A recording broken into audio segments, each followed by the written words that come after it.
Бәхет белән генә исән калган балаларның гомере өчен бүген көне буе табиблар көрәшә. Башта 1 яшьлек эшегән малайны, аннары 4 яшьлек кызны ашыгыч рәвештә Казанга алып киләләр. Кечкенәсе әле дә реанимациядә. Хәзерге вакытта Алексеевск шәһәренең район больницасыннан килгән баланың халаты бик начар дип бәяләнә. Баланың тәне тулаем, кул һәм аяк очлары, бит һәм колак очлары эшү күзәтелә. Балага хәзерге моментта медицина ярдәме тулаем рәвештә күрсәтелә. Елның иң салкын төнендә ике сабый ни өчен урамда калган. Бу вакытта әти-әнисе кайда булган? Әлеге хәлнең ничкәлекләрен бүген тикшерүчеләр ачыклый башлады.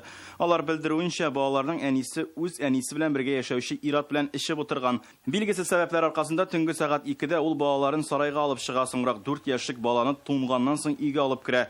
1 яшьлеге урамда кала, сабыйны иртән әбисе табып ала. В отношении женщины возбуждено уголовное дело. Хатын кызга карата җинаять эше ачылды. Тикшерү комитеты аны сак астына алуын сорый. Балаларның әнисен бүген тоткарлыйлар. Ул полиция бүлекчәсендә күрсәтмә биргән инде. Аңа да районның опека оешмаларына да бүген тикшерүчеләрнең соравы күп.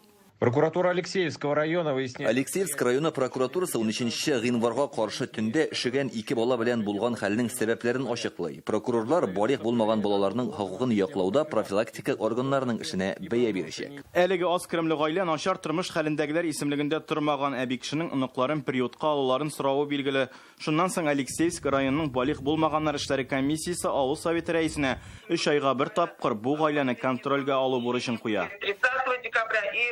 30 декабрь һәм 6 гыйнвар көннәрендә авыл советы рәисе аларга килә. 22 яшьлек 2 бала анасы аек була. Без үзебез дә бу хәлләргә аптырадык. В таких случаях вообще необходим постоянно. Мондый гаиләләрне даими рәвештә тикшереп күзәтеп торырга кирәк, чөнки кайчагында вакытында күрелмәгән чаралар куркыныч нәтиҗәләргә китерергә мөмкин. Иртәгә суд тикшерү вакытына әлеге хатынның сак астына алыну-алынмавын хәл итәргә тиеш. Руслан Хусудинов, Гадел Миндубаев, Яңа Гасыр каналы.